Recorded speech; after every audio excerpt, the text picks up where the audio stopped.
지난주에 우리가 피차 복종하는 일에 관해서 우리가 함께 그 삶이 어떤 것인가 생각해 봤습니다. 첫 번째 이제 가장 가까운 관계인 부부 관계에 있어서 특별히 아내의 역할이 무엇인가 하는 것을 우리가 살펴봤는데, 아내에게 있어서 가장 중요한 일은 여러분 기억하시죠? 남편에게 복종하는 일입니다. 그게 피차 복종하는 일에 가장 우선이 되는 아내가 해야 될 일입니다. 그리고 그것은 다른 것이 아니고 우리가 성령 충만한 삶의 표현으로 나타나는 방법입니다. 다르지 않습니다. 오늘은 이제 피차 복종하는 삶의 두 번째로서 남편은 어떻게 할 것인가, 남편의 역할은 무엇인가 하는 것을 보도록 하겠습니다. 먼저 이제 남편이라는 것이 무엇인가 하는 것을 우리가 좀 더 깊이 이해하기 위해서, 그러면 이제 결혼이라는 것이 도대체 어떤 의미를 갖고 있는가, 결혼 속에서 남편은 어떤 존재인가 하는 것을 먼저 알기를 바랍니다. 그 결혼이 우리 삶 가운데서 얼마나 그 막대하고 중요한 영향을 끼치고 있는지, 그 대단한 영향을 우리에게 미칩니다. 그렇죠? 결혼이 삶의 거의 반을 차지하는 것 같습니다. 우리뿐만 아니고 우리의 자녀의 삶에 있어서도 부부 간의 그 결혼 생활은 굉장히 중요합니다. 많은 영향을 끼칩니다. 며칠 전에도 이제 제가 이제 어떤 그 상담을 하는 일이 있었는데, 젊은 부부인데 이제 헤어졌습니다. 헤어지고 너무나 안타까운 것은 그 아이가 이제 초등학교 5학년이 됐는데 헤어진 지는 오래됐습니다. 근데 그 아이가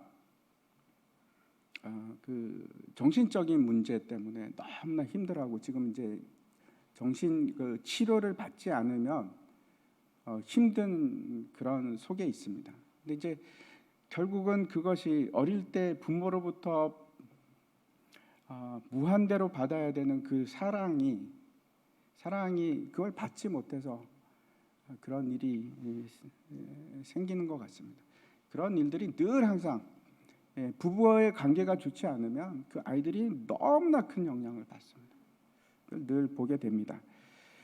사람들이 이제 결혼을 하면 자신이 이제 불행해지기 위해서 결혼을 하는 사람은 없습니다. 그렇죠? 그럼에도 불구하고 생각보다 굉장히 많은 사람들이 결혼 생활을 하는 것이 오히려 자신에게 불행이다라고 생각을 하는 것 같습니다.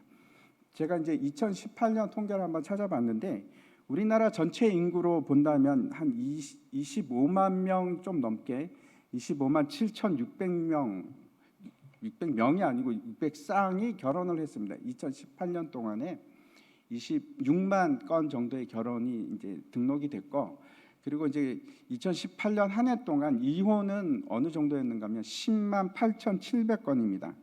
그러니까 26만 쌍 정도가 결혼을 했고, 그리고 이혼은 11만 쌍 정도가 이제 이혼을 한 겁니다. 그러면 10쌍에 대해서 어느 정도인가, 그 10쌍이 결혼을 했을 때 이혼한 쌍은 4.2쌍 정도 되는 겁니다. 근데 사실 그러면 42%인가?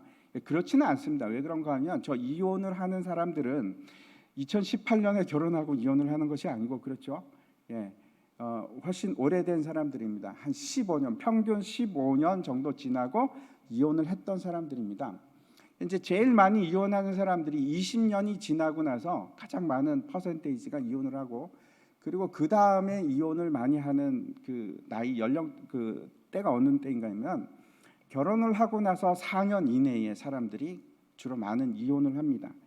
그래서 이제 제가 한번 다시 찾아봤습니다. 2003년에 결혼을 얼마나 했는가. 그래서 이제 제가 따져 보니까 10쌍이 결혼을 해서 2003년에 10쌍 정도가 결혼을 해서 지금 3.5쌍 정도, 3쌍 반 정도가 이혼을 한 겁니다. 그러니까 35% 정도가 이혼을 했습니다. 우리가 생각하는 것보다 굉장히 많지 않습니까? 높습니다. 이혼율이 높습니다. 결혼을 한 사람들에게 이제 물어봤습니다. 배우자에 대해서 어떻게 만족하십니까? 이렇게 물어봤는데, 남자 여자 따로 물어봤습니다. 남자가 만족이 많을까요? 아니면 여자가 더 만족이 많을까요? 남자가 더 만족합니다. 남자 중에 71%가 내 배우자에게 만족합니다. 이렇게 얘기를 하고, 여자들은 훨씬 낮습니다. 어느 정도인가 하면 59%가 이럭저럭 만족합니다 하시는 분들이 59%입니다. 여자들이 훨씬 불만족스럽게 생각하는 것 같습니다. 사람들이 왜 결혼을 할까요?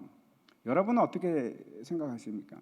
만약에 결혼을 하셨다면 왜 결혼을 하셨습니까? 이제 물어보면 대부분 이런 대답을 합니다. 첫 번째, 이제 지금 연애를 하고 있으니까 다음 단계로 가기 위해서 결혼을 합니다. 이렇게 하는 분도 있고, 어떤 분들은 이제 가정을 이루기 위해서 또는 사랑하기 때문에 그렇게 얘기하시는 분들이 있습니다. 그리고 이제 또 다른 분들은 다른 사람들도 하니까 우리도 합니다. 또는 뭐 결혼을 하면은 뭔가 좀 달라질 것 같아서 이렇게 대답하는 사람도 있고, 또 이런 분들도 계십니다. 법적으로 허락된 아이를 낳고 싶어서 그래서 결혼하시는 분도 계시고, 또는 주변의 압박 때문에 또는 안정을 찾기 위해서라고 얘기하시는 분도 계십니다. 그리고 또 좀 이런 분들도 계십니다. 평생 혼자 사는 것은 너무나 두려운 일이기 때문에 그래서 결혼을 합니다 하는 분들도 계셨습니다. 대부분 사람들이 그런 대답 중에 하나를 택할 겁니다. 뭐 그게 복수일 수도 있고. 근데 잘 이렇게 보시면은 다 자신의 생각이지 이게 뭐 특별한 정확한 결혼의 목적이라고 얘기할 수는 없습니다. 우리가 이제 학교에서 결혼은 이런 이유 때문에 결혼을 합니다, 이런 거 배우진 않았지 않습니까? 그런 건 없습니다. 그렇다고 가정에서 그런 걸 들은 것도 아닙니다. 다 이런 얘기들을 들었는데 정말 왜 사람들이 결혼을 할까요? 해야만 할까요? 성경 오늘 본문은 여기에 대해서 아주 명확하게 얘기를 합니다. 결혼의 목적이 무엇인지 또 그 의미가 무엇인지를 오늘 본문은 말씀하고 있습니다. 에베소서 이제 우리가 1장부터 쭉 지금 5장을 보고 있는데 그리스도와 교회와의 관계에 대해서 아주 그 세 가지로 말씀을 잘 말씀하고 있습니다. 첫 번째 어떤 그 그리스도와 교회의 관계를 어떻게 묘사하고 있는가 하면 에베소서 1장에 나오는데 이렇게 되어 있습니다.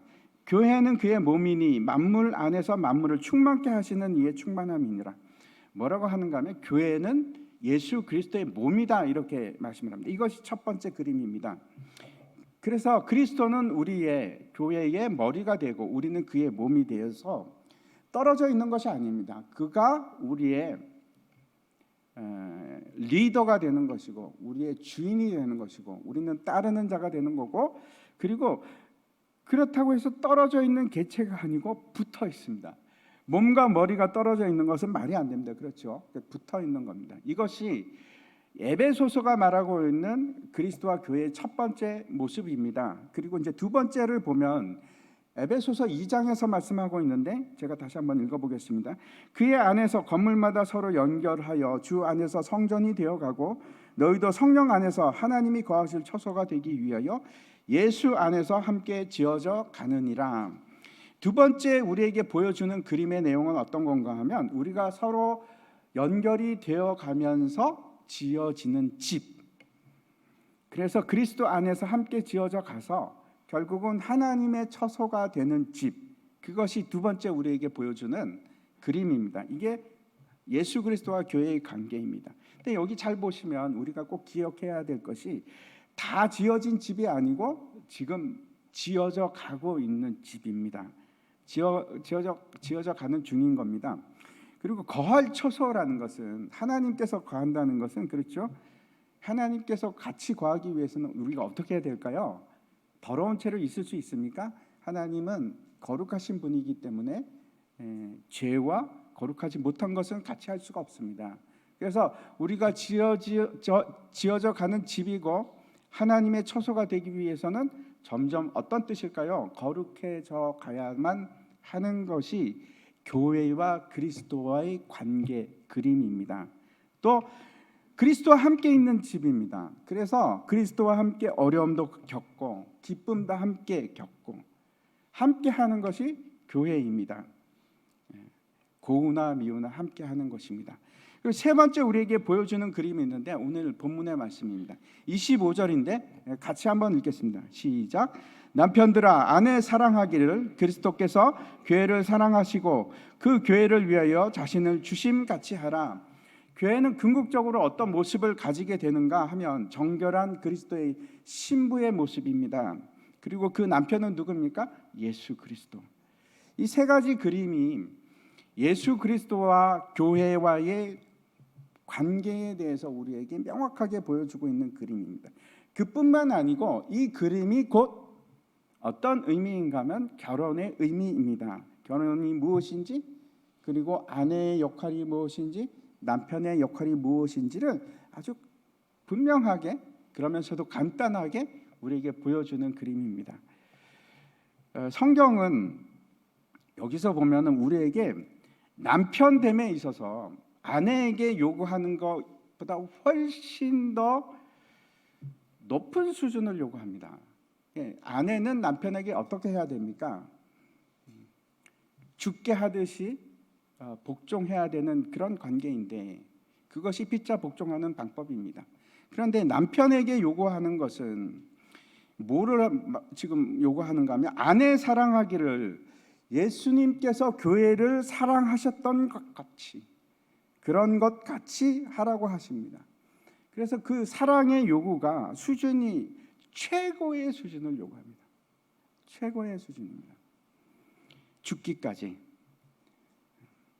하나님께서 결혼이라는 제도를 우리에게 주시고 사람에게 주셨는데 몇 가지 이유가 있습니다. 그 이유가 뭔지 한번 보면은, 그 첫 번째는 사람의 감정의 필요 때문에 그렇습니다. 창세기 2장 18절 말씀 한번 보겠습니다.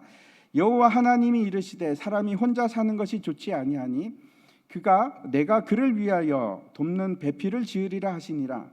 사람이 혼자 사는 것이 좋지 않으니라고 얘기합니다. 우리가 늘 항상 느끼는 겁니다. 그렇죠?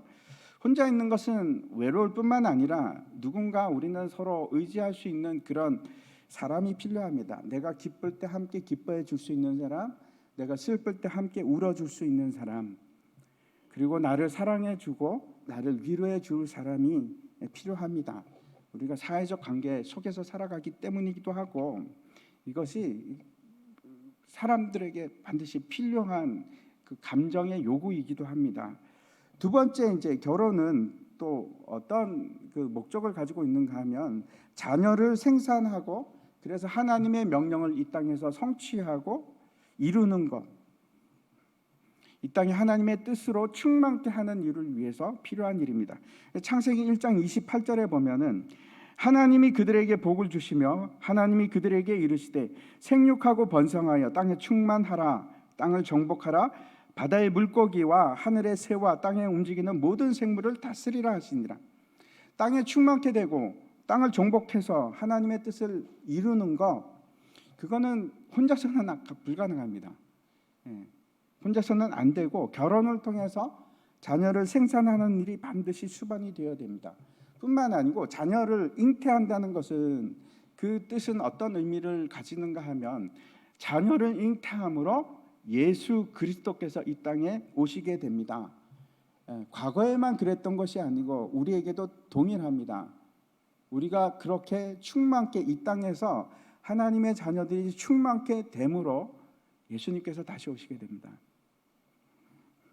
세 번째, 결혼의 가장 중요한 것입니다. 가장 중요한 목적이 있는데, 다시 창세기 2장 18절에 보시면은 이렇게 되어 있습니다. 내가 그를 위하여 돕는 배필을 지으리라, 이렇게 말씀하십니다. 이 돕는 배필이 되는 것이 세 번째이자 가장 중요한 목적입니다. 제가 이 돕는 배필에 대해서, 이 의미에 대해서 제가 창세기 강의를 할 때 한번 말씀을 드렸는데, 다시 한번, 여러분, 항상 사람은 잊기 쉬운 존재이기 때문에 제가 다시 한번 말씀을 드리겠습니다. 사람이 혼자 사는 것이 좋지 아니하네 할 때, 이 혼자라는 말은 어떤 의미인가 하면 히브리어로 바드라는 뜻입니다. 근데 이게 혼자, 홀로 이런 뜻도 가지고 있지만 너무나 놀라운 의미가 있습니다. 그게 어디에 가면은 나타나는가 하면 출애굽기에 가면 나타납니다. 출애굽기에서 이 혼자라는 말이 어떻게 우리에게 번역이 되었는가 하면 막대기 또는 나뭇가지, 이렇게 되어 있습니다. 그걸 한번, 그 그림을 한번 보여주십시오. 그림을 보면 저게 무엇인지 아시겠죠? 저게 언약궤입니다. 근데 그 언약궤를 들기 위해서는 두 개의 막대기가 필요합니다. 근데 저 막대기가 뭔가 바드입니다. 바드. 저게 혼자라는 뜻하고 똑같은 겁니다. 하나님께서 저걸 받으라고 하십니다. 이게 무슨 의미인가 하면 저걸 언약궤를 들 때 하나로 들 수 있을까요? 불가능합니다. 반드시 짝을 이루어서 두 개로 들어야 되지만 가능해집니다. 도저히 하나로서는 저 언약궤를 옮길 수가 없습니다. 그래서 하나님께서 뭐라고 하시냐면 혼자 있는 것이 좋지 아니하니 바드가 하나 있는 것은 좋지가 않습니다. 그러면서 돕는 배필이 되게 하겠다 이렇게 말씀을 하십니다. 돕는 배필이라는 것은 도대체 무슨 뜻인가? 이 돕는다 하는 것은 에체르라는 뜻입니다. 이 에체르가 에벤 에셀 할 때 에셀이가 바로 이 에체르 똑같은 말입니다. 근데 그 뜻이 어떤 뜻인가? 돕는데 무엇을 돕는가? 구원을 돕는 겁니다. 제가 이렇게 쭉 다 찾아봤는데 성경에서 이 에체르란 말이 21번 나옵니다. 근데 이 부분을 빼고는 전부 다 주어가 누굴까요? 하나님입니다. 하나님께서 도움을 주시는데 어떤 도움을 줄까요? 구원의 도움을 주시는 겁니다. 그래서 돕는다 하는 것은 구원에 이르는 도움을 얘기합니다. 그리고 배필은 무슨 뜻일까요? 배필이라는 것은 마주보는, 저 이제 마주보고 있지 않습니까? 저렇게 마주보는 것도 배필이라고 하고 또는 앞서가는 그런 뜻입니다. 앞에 서는. 그래서 무슨 뜻인가 하면 이 돕는 배필이라는 것은 앞서 가서 앞에 나가서 끌어주고 구원을 돕는 자로 끌어주는 자, 앞서 있는 사람 또는 마주보고 있는 사람, 그것이 돕는 배필이라는 뜻입니다. 이 언약궤가 무슨 의미를 가질까요? 언약궤라는 것은 하나님을 만나는 곳입니다. 저 언약궤는 우리의 모든 죄를 다 덮고 저기에 어린 양의 피가 뿌려집니다. 그걸 다 덮고 그 위에서 하나님을 만나는 것입니다. 그걸 뭐라고 합니까? 하나님을 만나는 것을 구원이라고 합니다. 우리가 어떻게 해서 하나님을 만날까요? 우리가 더러운 채, 거룩하지 않은 채로 하나님을 만날 수 있을까요? 아닙니다. 그럴 수 없습니다. 예수 그리스도의 피로 깨끗하게 될 때, 거룩해질 때, 그때 하나님을 만날 수 있습니다. 그래서 구원이라는 것은 거룩해지는 것과 다른 의미가 아닙니다. 구원이라는 것은 하나님을 만나는 것과 다른 의미가 아닙니다. 하나님을 만나는 것이 곧 구원이고 하나님을 만나는 것이 곧 우리의 삶이 거룩해지는 것입니다. 근데 그걸 돕는 것을 돕는 배필이라고 하는 겁니다. 이해하시기 바랍니다. 그래서 결혼이라는 것이 결국 왜 하나님께서 우리에게 결혼을 주셨는가? 우리가 거룩해지게 하기 위해서, 우리가 하나님을 만나게 하기 위해서, 내 배우자를 통해서 함께 그 일을 이루어 가라고, 서로 돕는 자가 되어서 구원을 이루라고 하나님께서 우리에게 주신 것이 그게 구원입니다. 결혼입니다.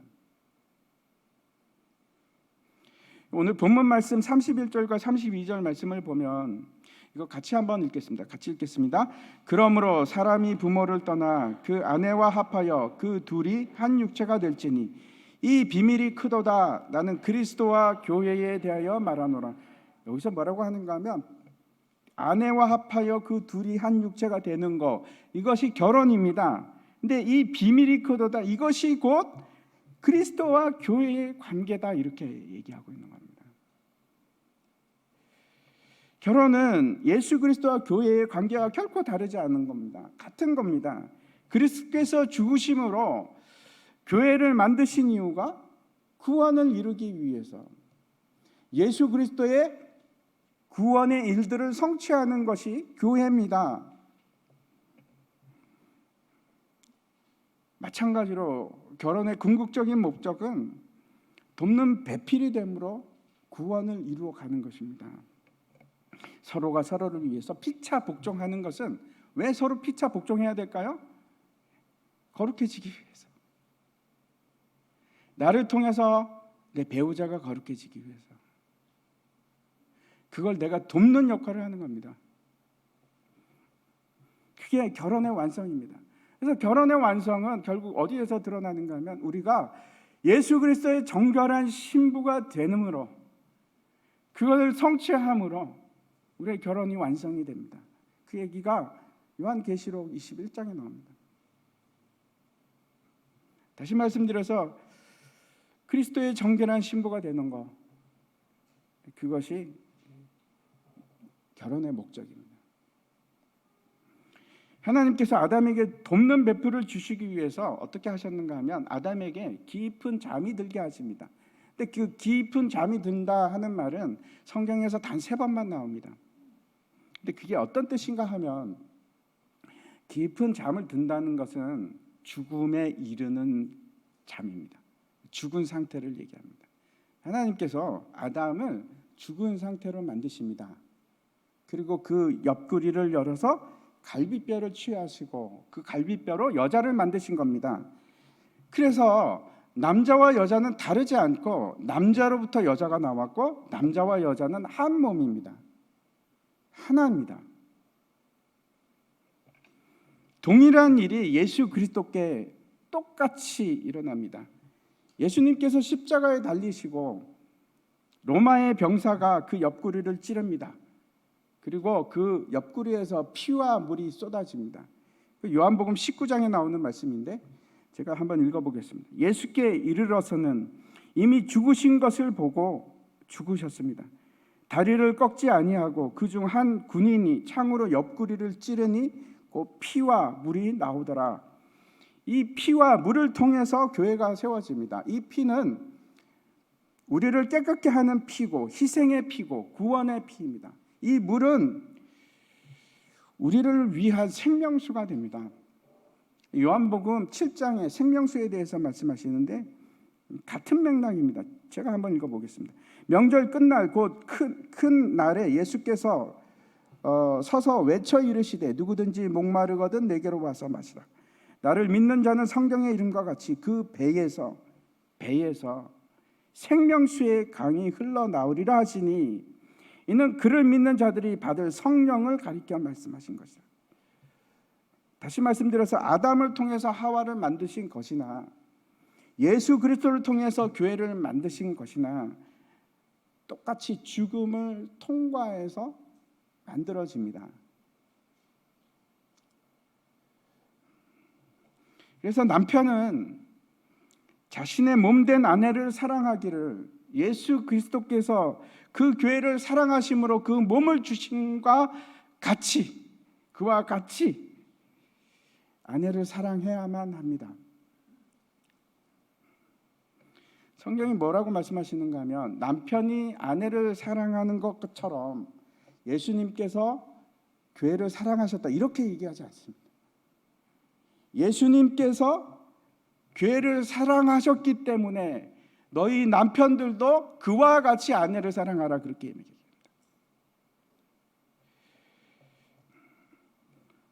왜 그렇습니까?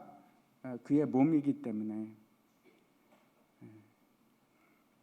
그래서 남편은 아내를 사랑하셔야 되는데 말로만 하는 그런 사랑이 아니고 행동입니다.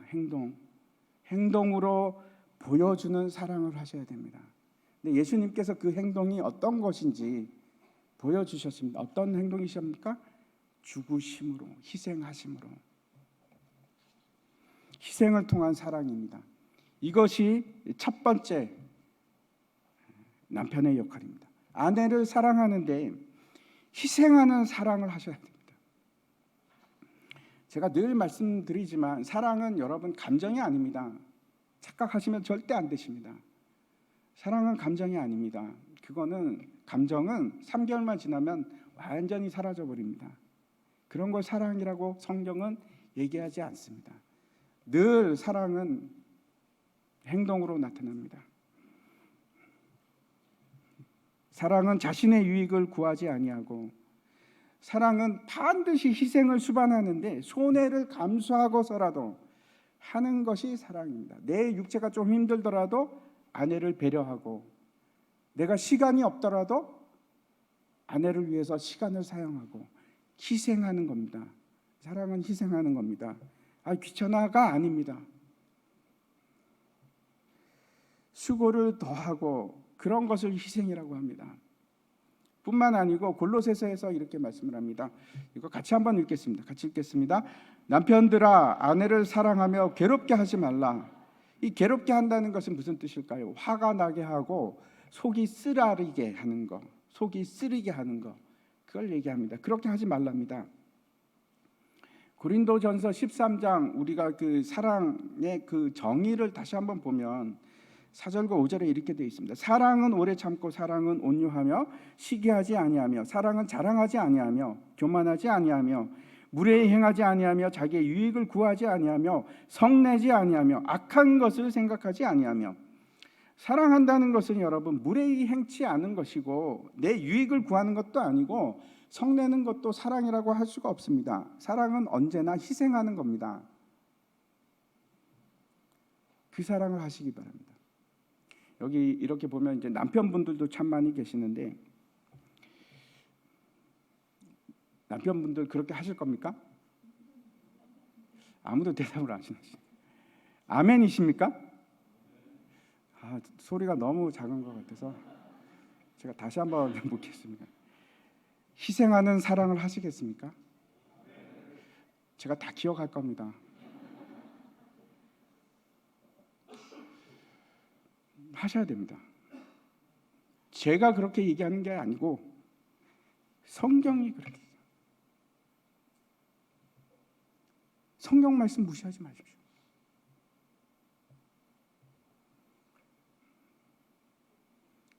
아내를 사랑하되 죽기까지 하시는 겁니다.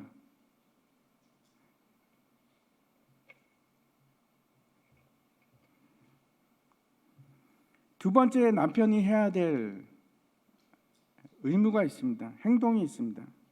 역할이 있습니다. 사랑이 있는데 그 사랑이 어떤 것인가 하면 26절과 27절 말씀입니다. 제가 같이 읽겠습니다. 시작. 이는 곧 물로 씻어 말씀으로 깨끗하게 하사 거룩하게 하시고 자기 앞에 영광스러운 교회로 세우사 티나 주름 잡힌 것이나 이런 것들이 없이 거룩하고 흠이 없게 하려 하십니다.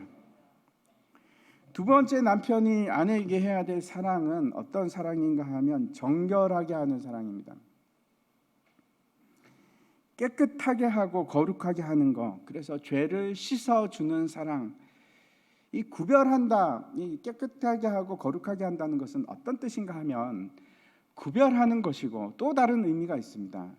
속하는 것입니다.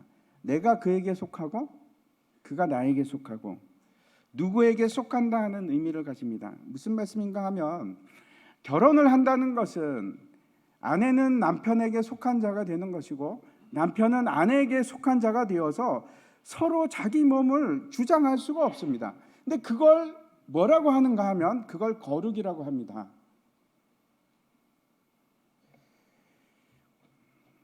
우리가 정결케 된다 하는 것 역시 우리가 어떤 게 정결케 되는 건가? 여러분, 내가 정결케 되는 게 어떤 걸까요? 나는 그리스도에게 속한 자가 되고 그리스도가 내 안에 계신 게 그것이 내가 정결케 되는 일입니다. 이같이 구별되고 속하는 것을 방해하는 모든 것을 뭐라고 하는가 하면 죄라고 합니다.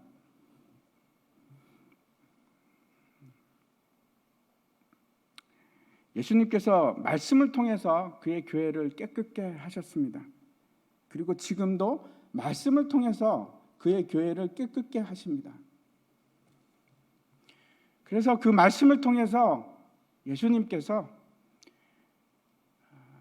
이 땅에 영광스러운 교회가 되게끔 하시는 겁니다. 남편은 어떻게 아내를 정결하게 할 것인가?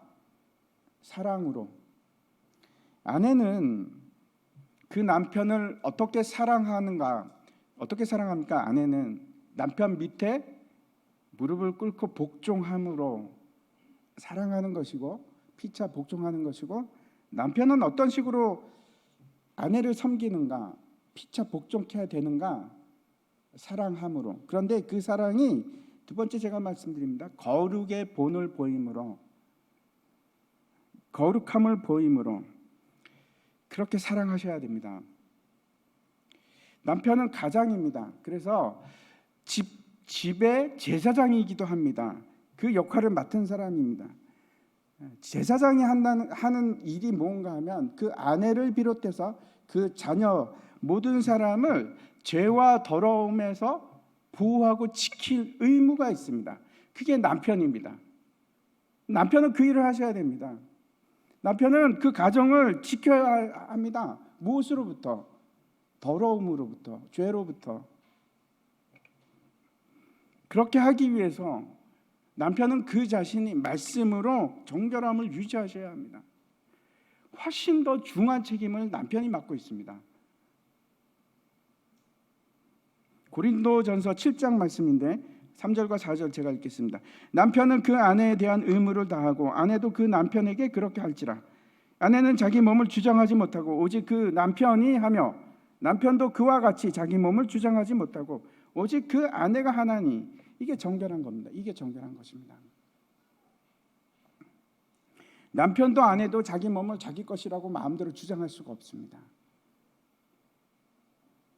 한 몸입니다. 그래서 서로에게 기쁨이 되어야 되고 서로를 거룩하게 해야 되고 서로를 정결케 하기 위해서 힘쓰셔야 합니다. 결혼이라는 것이 그래서 어떤 목표를 가지고 있는가 하면 그리스도의 장성한 분량에 이르기까지 거기에 충만케 되도록 자라가는 데 있습니다. 하나님의 형상이 우리에게 드러나는 데까지, 예수 그리스도의 모습이 우리를 통해서 보여질 때까지 자라가는 것, 점점 더 거룩해져서 그렇게 되는 것. 근데 그 책임이 누구에게 있는가? 남편에게 있습니다. 자녀들이 잘못되면 여러분 그거는 남편의 책임입니다. 자녀들이 죄와 더러움에 들어가지 못하게 해야 되는 막중한 책임을 누가 가지고 있는가 하면 가장이 가지고 있는 겁니다. 가정을 지키셔야 합니다.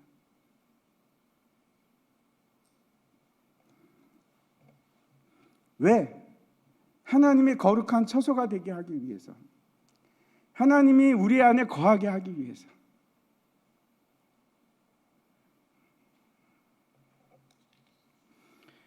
그래서 남편은 아내를 사랑하되 시간이 가면 갈수록 점점 자라가는 것과 같이, 지어져 가는 것과 같이 더 시간이 지날수록 더 깊은 사랑을 하셔야 되고 더 아름다운 사랑을 만들어 가셔야 됩니다. 저도 제 아내를 결혼할 때보다 지금 훨씬 더 사랑합니다. 자신 있게 얘기할 수 있습니다. 예수 믿는 건 그런 겁니다. 제가 다시 말씀드립니다. 그 감정이 아닙니다. 사랑은 감정이 아니고 남의 유익을 위해서 살아가는 거야. 남의 정결함을 위해서, 거룩함을 위해서 살아가는 거야. 그 사람을 위하는 것이, 죽기까지 사랑하는 것이, 그게 사랑합니다. 옛날보다 덜 이기적이 되어야 하는 것이고, 그래서 옛날보다 더 정결하게 되어야 하고 점점 자라가셔야 됩니다. 예수 믿는 사람인데 옛날에는 우리 아내가 괜찮아 보였는데 지금 너무 힘들어. 그러면 예수 믿는 거 아닙니다. 예수 믿는 거 아닙니다.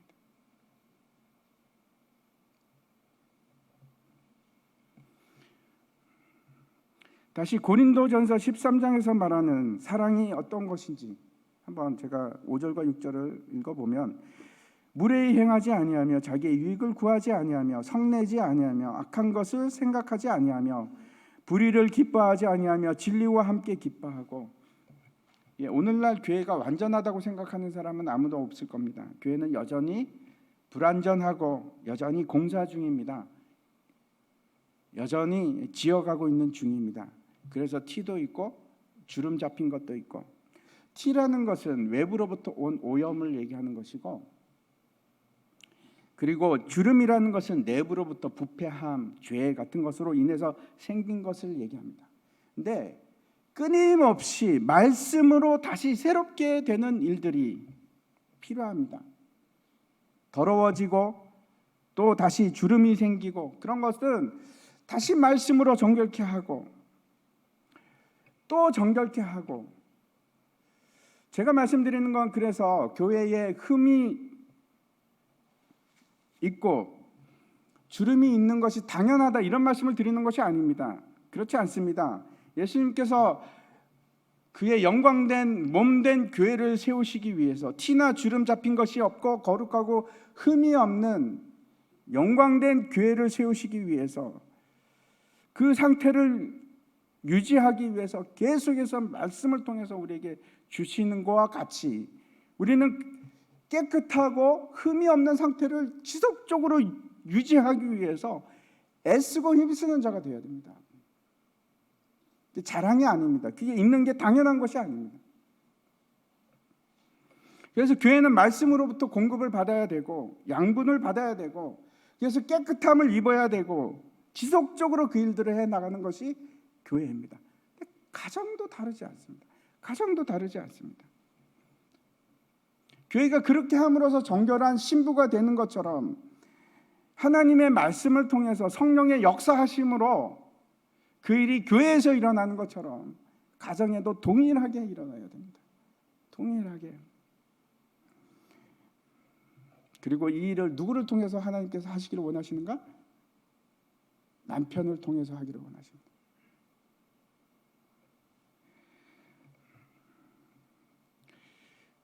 그게 사랑입니다. 사랑은 불의를 기뻐하지 않는 겁니다. 사랑은 악한 것을 생각하지 않는 것이 사랑입니다. 사랑은 정결한 것입니다. 정결하게 하십시오. 그 책임이 누구에게 있는가? 저와 여기 앉아 계신 남편들에게 있습니다. 막중한 일입니다. 세 번째 남편의 역할이 무엇인지 보도록 하겠습니다. 28절부터 30절까지 말씀인데 우리 같이 읽도록 하겠습니다. 같이 읽겠습니다. 이와 같이 남편들도 자기 아내 사랑하기를 자기 자신과 같이 할지니 자기 아내를 사랑하는 자는 자기를 사랑하는 것이라. 누구든지 언제나 자기 육체를 미워하지 않고 오직 양육하여 보호하기를 그리스도께서 교회에게 함과 같이 하나니 우리는 그 몸의 지체임이라. 세 번째 남편들이 해야 될 역할이 있습니다. 그 사랑을 하는데 함께 기뻐하는 사랑을 하셔야 합니다. 결혼에 있어서 남편과 아내는 둘이 아니라 하나입니다. 연합된 몸을 이루는 것입니다. 그래서 무엇을 하든지 간에 내가 아내에게 하는 것은 곧 나에게 하는 것이고 아내가 남편에게 하는 것은 곧 아내 자신에게 하는 것이고 다르지 않습니다. 그래서 내가 아내를 기쁘게 하는 것이 곧 나를 기쁘게 하는 것이고 아내를 슬프게 한다면 그것은 곧 나를 슬프게 하는 것입니다. 내가 아내를 사랑하는 일은 곧 나를 사랑하는 것이고 아내를 사랑한다는 것은 어떤 것인가 하면 아내에게 영향을 주고 살아갈 수 있는 힘을 주는 일입니다. 여러분, 아내는 사랑을 받지 않으면 죽습니다. 진짜로 죽습니다. 그래서 아내를 사랑하는 곳이 곧 내가 사는 길입니다. 다르지 않습니다. 굉장히 많은 사람들이 사랑에 굶주려서 살고 있습니다. 여러분은 어떠십니까? 여러분 옆에 있는 분이 지금 사랑에 굶주려 있을 수도 있습니다. 옆에 있는 아내가 굶주려서 있으면 나도 죽는 겁니다. 내 영도 죽는 겁니다. 전혀 다르지 않습니다. 그리스도인의 가정에서는 절대로 사랑에 굶주린 사람이 있어서는 안 됩니다. 그가 아내가 되었건 우리의 자녀가 되었건 언제나 가장이 해야 될 일이 있는데 차고 넘치는 사랑을 주는 일입니다. 차고 넘치도록 사랑을 주는 일입니다. 남편과 아내는 정신적으로, 감정적으로, 육체적으로 그리고 영적으로 사랑으로 채워져야만 합니다. 만약 남편과 아내가 모두 예수 그리스도 앞에 복종된 사람들이고 서로 피차 복종하는 관계가 이루어진다면 여러분, 그 관계는 절대로 다른 것을 필요로 하지 않습니다. 만족하고 기뻐하는 상태가 됩니다. 그래서 서로 피차 복종하고 예수 그리스도 앞에 무릎을 꿇는 가정은 또 다른 필요가 있어서 다른 것을 쳐다볼 이유가 하나도 없습니다.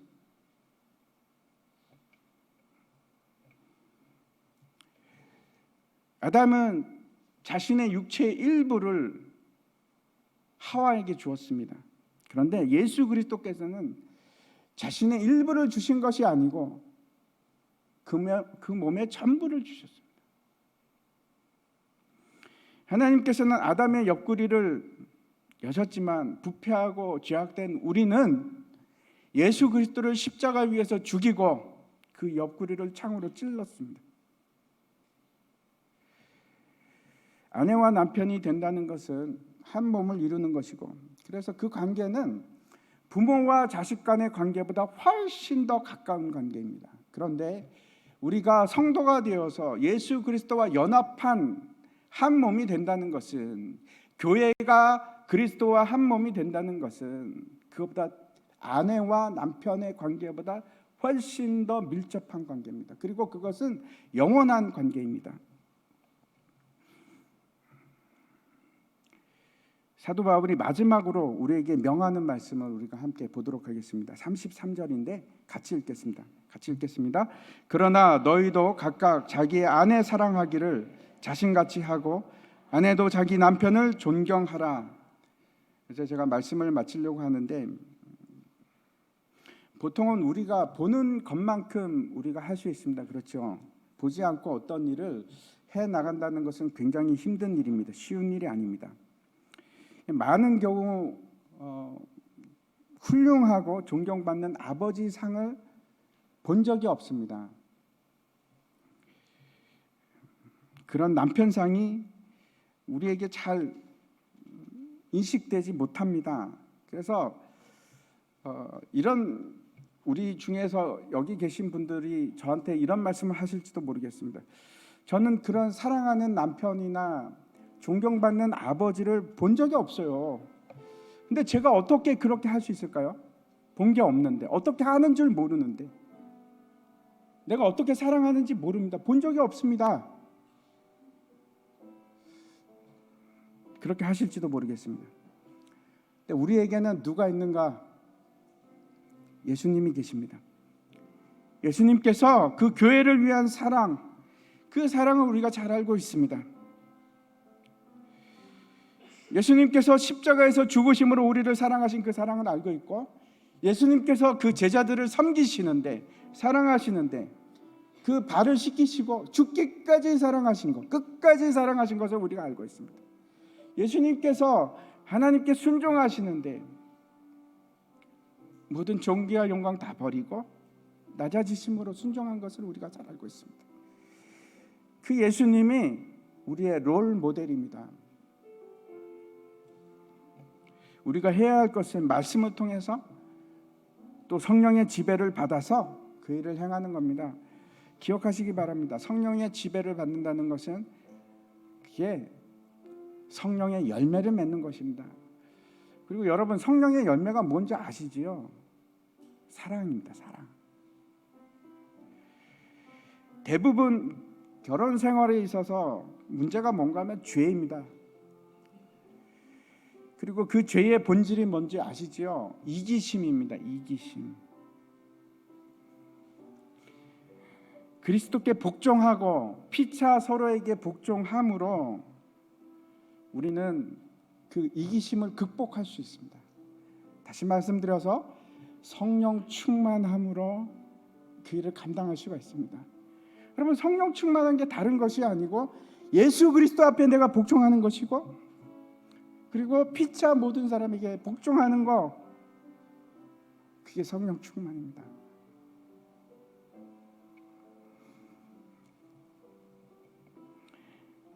그리스도의 말씀으로 가득 차서 말씀의 지배를 받는 것, 그게 성령 충만입니다. 오늘 말씀을 남편들은 절대로 잊으시면 안 됩니다. 무덤까지 가지고 가십시오.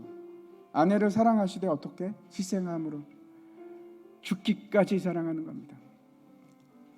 아내를 어떻게 사랑합니까? 정결케 함으로, 거룩함을 지킴으로 사랑하는 것이고, 그리고 어떻게 사랑하시는 겁니까? 함께 기뻐함으로 사랑하는 겁니다. 그 사랑 이루시기 바랍니다. 우리 다 함께 일어나셔서